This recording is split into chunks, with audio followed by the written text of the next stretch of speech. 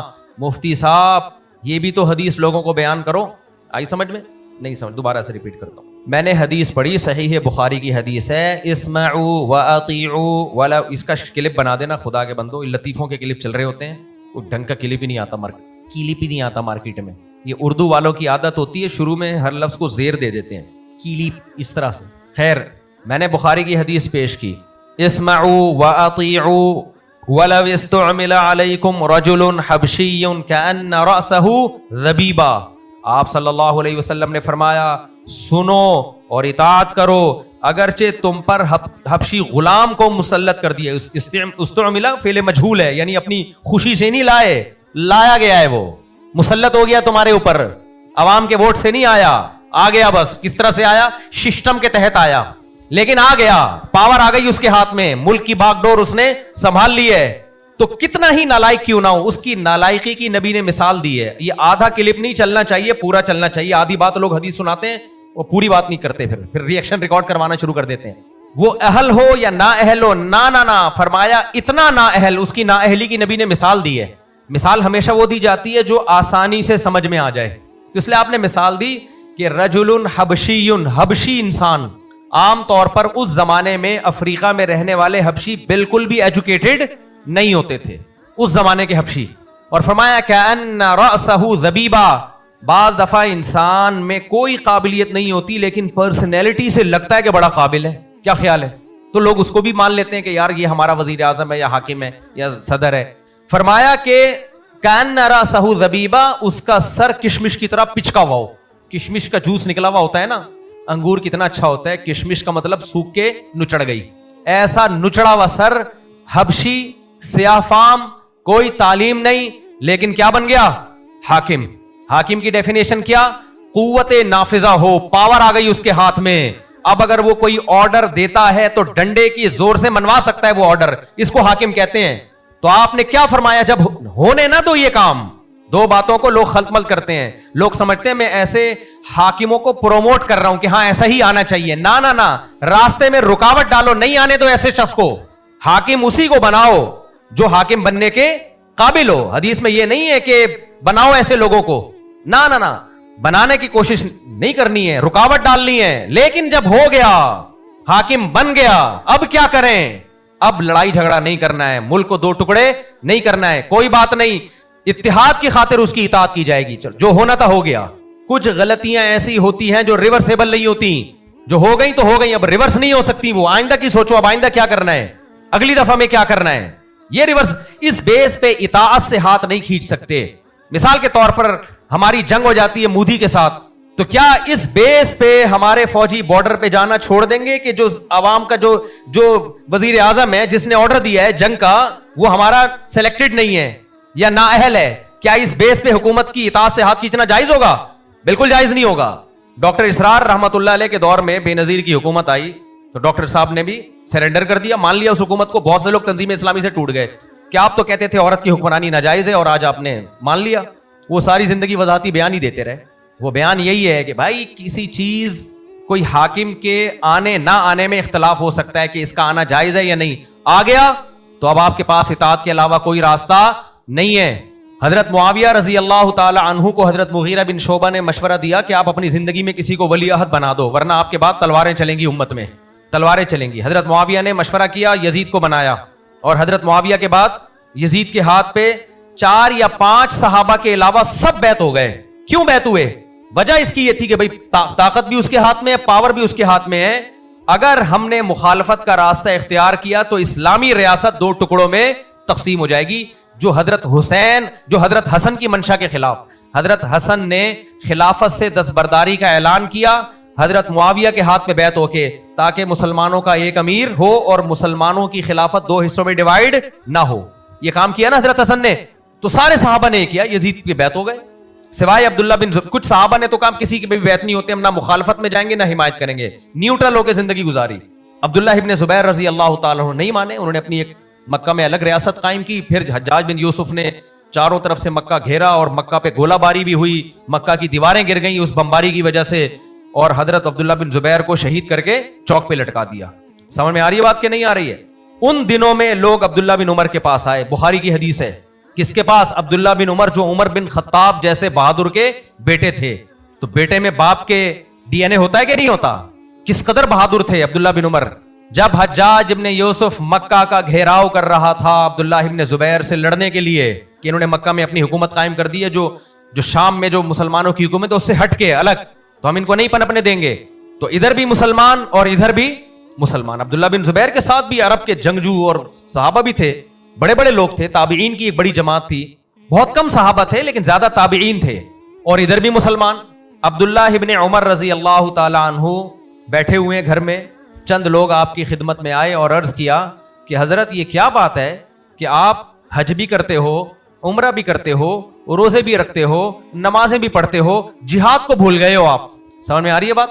امت کی حالت دیکھیں, تلواریں چل رہی ہیں, آپ بھی تلوار لے کے میدان جنگ میں کودو, جہاد تو چھوڑ دیا آپ نے. پھر جو حضرت عبداللہ بن عمر کو سمجھانے کے لیے آیا, عبداللہ بن عمر یاد رہنا کس کا بیٹا؟ عمر بن خطاب جیسے بہادر کا بیٹا. وہ بزدل نہیں ہو سکتے لیکن گھر میں بیٹھ گئے. آج کے یوٹیوبر ہوتے تو ان کو بھی اسی طرح تانے دیتے. تو جو شخص تھا نا وہ آیا سامنے آ کے کہنے لگا کہ کیا قرآن میں آپ نے نہیں پڑھا قاتلوہم حتی لا تکون فتنہ, ان سے لڑو یہاں تک کہ فتنہ ختم ہو جائے. تو فتنہ ہے امت میں, آپ لڑو, تلوار لے کے میدان میں آؤ. عبداللہ بن عمر نے کیا جواب دیا؟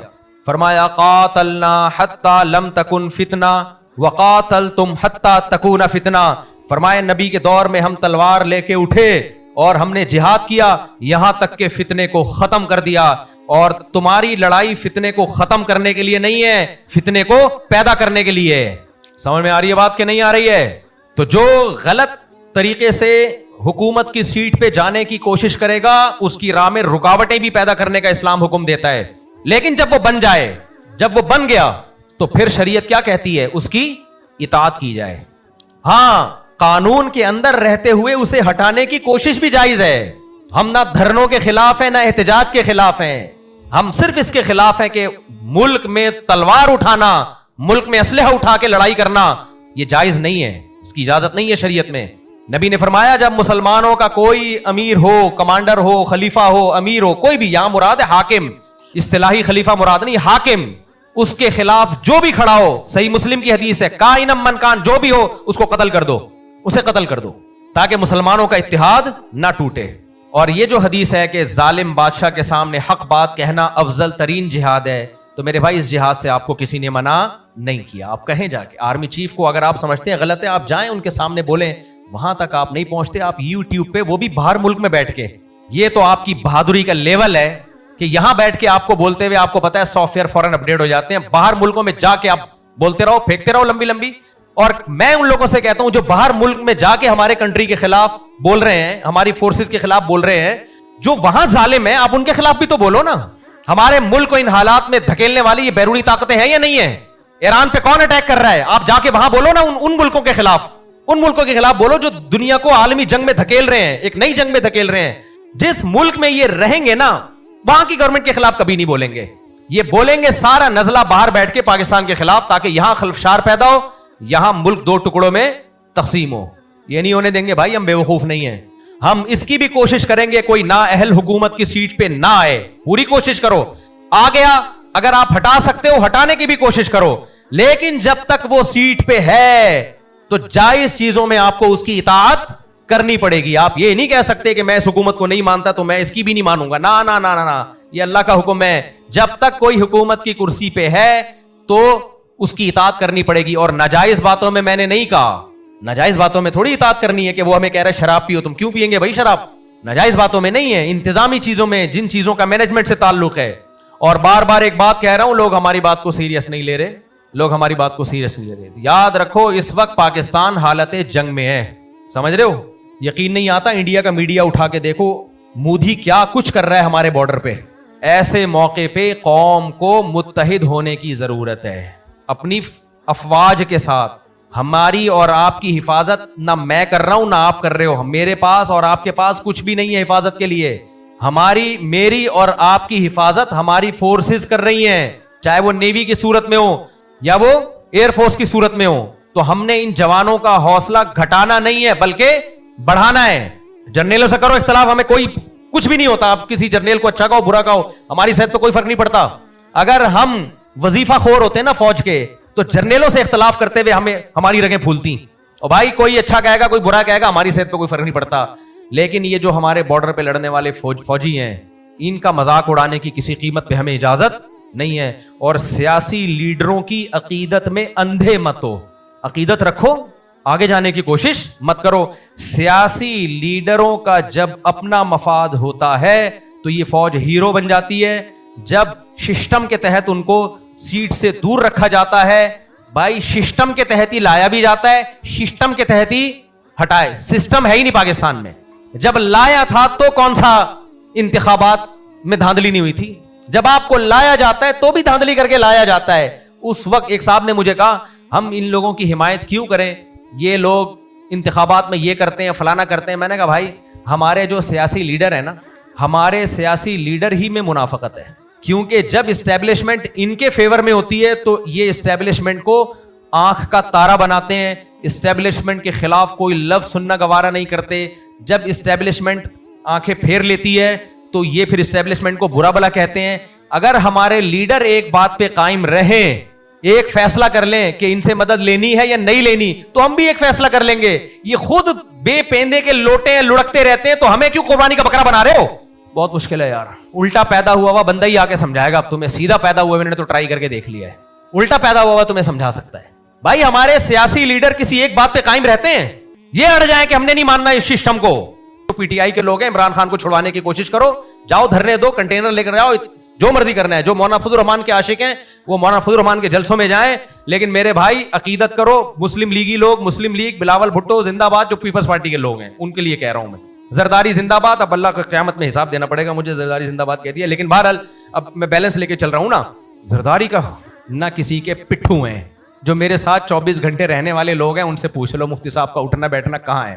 ہم پاکستان سے محبت کرتے ہیں. میں اس لیے کہہ رہا ہوں بار بار کہ اگر پاکستان کو کچھ ہوا, یہ بیرونی طاقتیں غالب آ گئیں, خدا کی قسم غزہ سے زیادہ برا حشر ہوگا ہمارا. بھول جاؤ گے غزہ کو. اس لیے نعمت کی قدر کرو. بغیر ڈھکن کے ملک ہے, کوئی بات نہیں, گٹر کے ڈھکن نہیں ہے.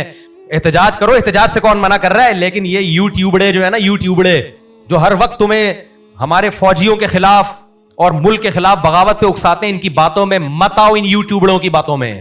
یوٹیوبڑے میں نے سیکھا وہابڑے کے لفظ سے. ایک تقریر کر رہا تھا کہ یہ کیا جانے وہابڑے کے فاتحہ میں کتنا دم ہے. ہم لوگ کو وہابی کہتے ہیں نا, تو وہابی کی سپرلیٹو وہابڑا, تو ہم لوگ کو کہتے ہیں وہابڑے ہیں یہ, کہ یہ تو نہ فاتحہ نہ درود, مر گیا مردود, نہ فاتحہ نہ درود. ہمارے یہاں جو مر جائے نا, دیوبندیوں کے یہاں جو بندہ مر جائے تو بڑے آرام سے دفن کیا, چلو کہتے ہیں یہ کیا پتہ چلا کچھ بندہ مرا ہے. ہمارے والد صاحب کی ڈیتھ ہوئی تھی رات کو 12 بجے, اور قبر تیار کرنے میں جو دیر ہوئی ہے بس وہی دیر ہوئی ہے. صبح لوگ تعزیت کے لیے آ رہے تھے, ہم کہتے ہیں ہم تو دفنا چکے ہیں والد صاحب. تو کہتے ہیں یہ تو اپنے باپ سے ان لوگوں کا رشتہ ہے, نہ کوئی قرآن خوانی ہو رہی ہے, نہ کوئی دیگیں ہو رہی ہیں, بس ابا گئے بس ختم. نہیں بھائی, ہمیں پتہ ہے ہمیں کتنا غم تھا, اور اب تک دعاؤں میں ہم اپنے ماں باپ کو بھولے نہیں ہیں. شو بازیوں کی دنیا الگ ہے, دیگوں کی دنیا, ڈھکن اور ٹوپی ڈرامے الگ ہے. جو محبت ہے وہ کہاں ہوتی ہے؟ جب دعا کے لیے ہاتھ اٹھاتے ہیں سب سے پہلے اپنے والدین کے لیے. کون بھولتا ہے والدین کو, کون بھول سکتا ہے؟ تو وہ بات کیا تھی یار, وہ جلدی سے ختم کروں, ٹائم بہت اوپر ہو گیا ہے. وہابڑے سے نا ہے یوٹیوبڑے.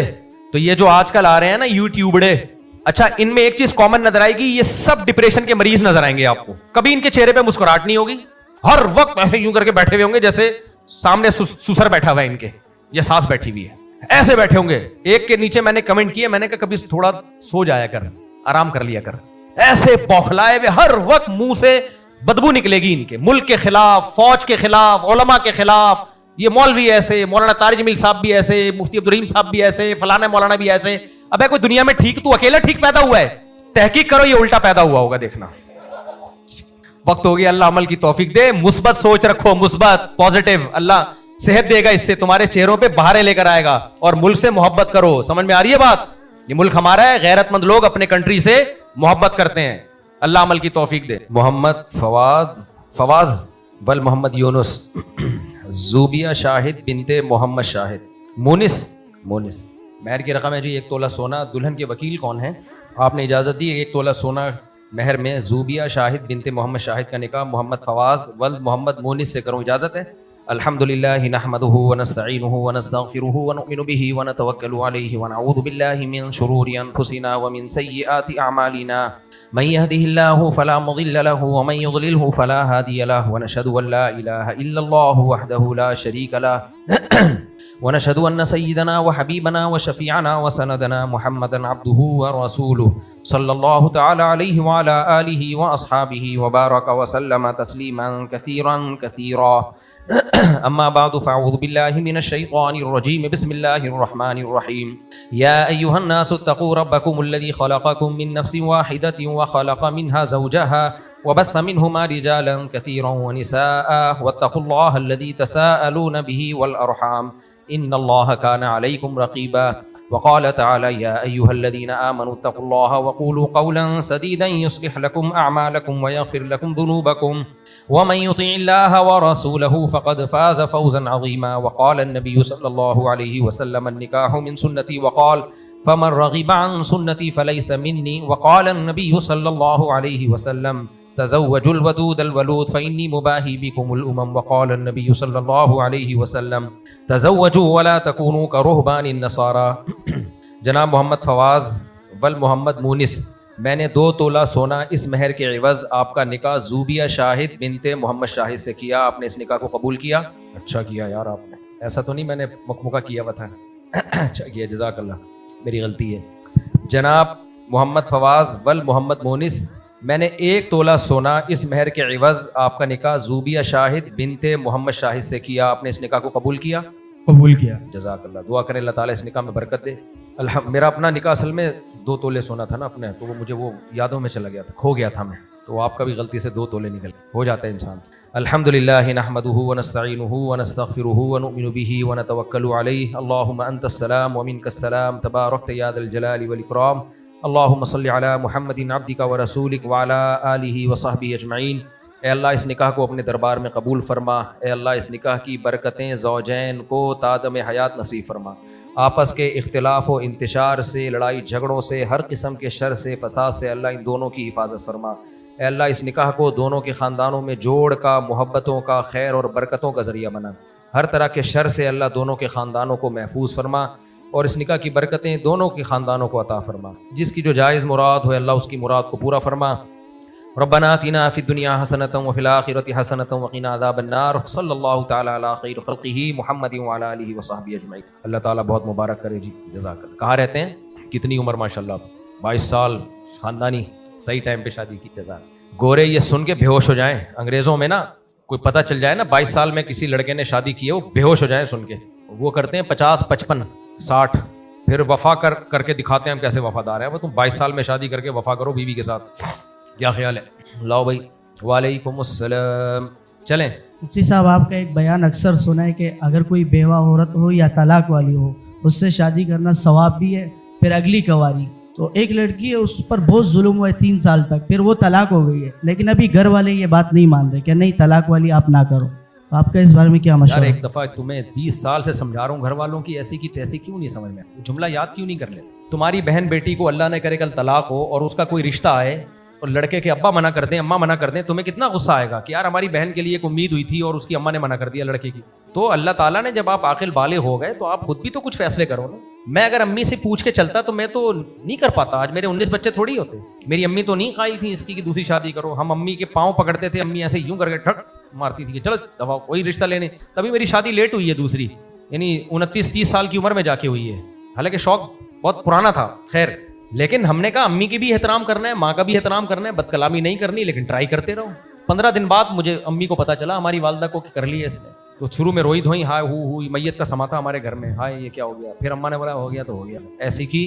ہماری اماں نے بھی بولا ایسی کی تو ایسی ہو گئی ہے تو ہو گئی ہے, کیا کر.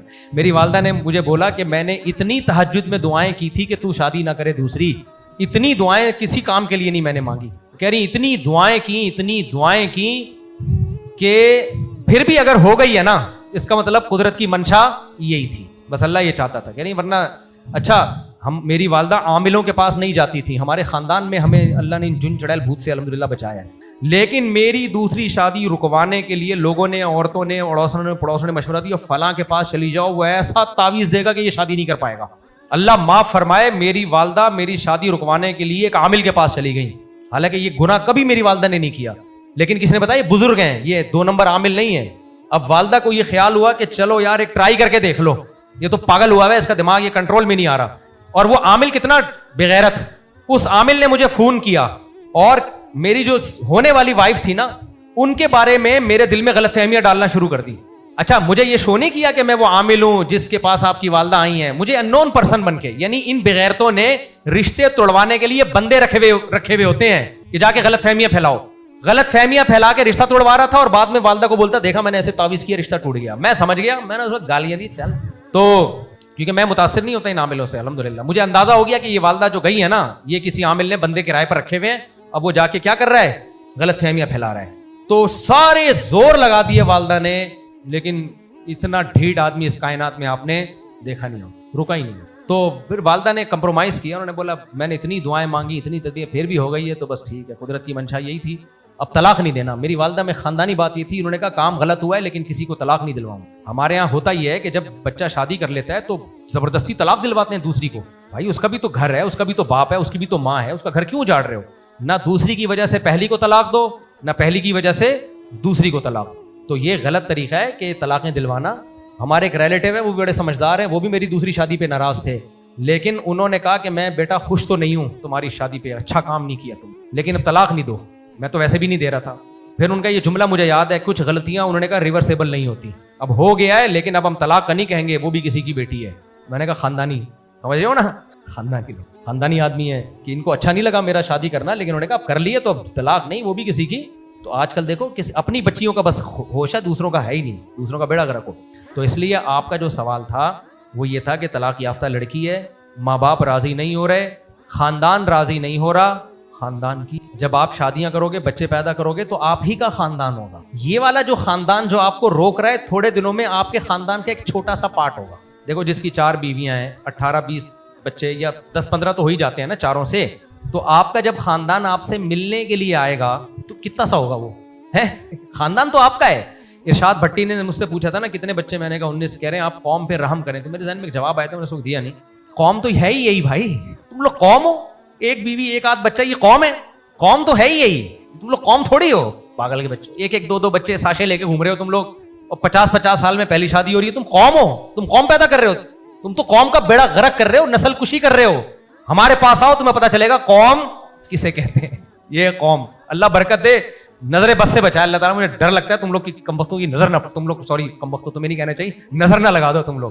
ابے گھر بچے ہوں, گھر والے ہوں, سسرال ہوں, سالیز ہوں, سالیاز ہوں, بچوں کے چاچے مامے پھپھے تائے, اور بیٹے بھی ہوں, بیٹیاں بھی ہوں, داماد بھی ہوں, پوتے بھی ہوں, نواسے بھی ہوں, از کالڈ قوم, از کالڈ خاندان. اپنے نانا کا ایک ملفوظ سنا کے, میرے نانا 99 سال میں فوت ہوئے تھے, ان کی بھی اولاد ماشاءاللہ بہت تھی, بیٹے بیٹیاں داماد بہویں. ہمارے نانا مسجد کے امام بھی تھے. تو ایک دن ہمارے نانا سے چندے وندے نہیں لیتے تھے لوگ, فوراً کمنٹ کر رہے ہیں اصل میں چندے کی پلائی پہ. 1 روپیہ میرے نانا نے کبھی چندہ نہیں لیا, بہت تھوڑی آمدن میں گزارا کیا, اور فوج سے, آرمی میں بھی تھے نا, تو فوج سے ریٹائرمنٹ کے بھی پیسے آتے تھے. بچوں کو پڑھایا بھی اسی میں, لکھایا بھی, اور ہمیں پتہ ہے استغنا کھلانا جانتے تھے, کھاتے نہیں تھے. ان کا تو سخاوت مشہور تھی سرگودا میں, آج بھی جائیں لوگ ان کی سخاوت کی تعریف کریں گے. تو ان سے جب لوگ پوچھتے تھے, کہتے تھے مولوی صاحب گھر میں خیریت ہے؟ وہ کہتے تھے خیریت کم بختوں کے ہاں ہوتی ہے, جن کم بختوں کی اولاد ہی نہیں ہوتی. کوئی گھر میں ہے ہی نہیں تو خیریت ہی خیریت ہے. کہہ رہے ہیں ہمارے تو بیٹے بیٹیاں, کبھی کسی کا سر پھٹا ہوا ہے, کبھی کسی کے گھٹنے میں چوٹ آئی ہوئی ہے, کبھی کوئی گھنٹی بجا کے بھاگا پکڑا گیا, محلے والا سے پٹ رہا ہے, اس کو بچانے جا رہے ہیں. کہہ رہے ہیں ہمارا تو خاندان ہے, خیریت تم جیسے کم بختوں کے یہاں ہوتی ہے. جہاں کوئی خاندان ہوتا ہی, دیواریں دیکھتے رہو, 1000 گز کے بنگلوں کی ڈیفینس میں جاؤ نا, 1000 گز کا بنگلہ ہے, دیواریں دیکھ رہے ہیں, یہاں سے شروع ہو کے وہاں پہنچنے میں آدھا گھنٹہ لگتا ہے اس واش روم میں, بیچ میں کوئی بندہ ہی نہیں ہے. ہم تو آئے, اللہ کا شکر, ابھی ترکی سے میں آیا ہوں, پتا چلا بچی کو وہ جھولا جھولتے ہوئے سر پہ چوٹ لگ گئی, بلیڈنگ ہو رہی ہے, ہاسپٹل لے کر گئے, پٹی وٹی ہو گئی, ٹھیک ہو گئی. دوسرے کا پتا چلا کہ جی وہ اس کے پتہ نہیں کوئی نزلہ ہو گیا ہے, کھانسی ہو گئی ہے, کیا ہو گیا ہے, سب چلتا ہے بھائی. تو بچوں کی خوشیاں ان کی ٹینشنوں سے زیادہ ہیں. سمجھ میں آ رہی ہے بات؟ جو خوشیاں ہیں نا بچوں کی, وہ ٹینشنوں سے زیادہ ہیں. اس لیے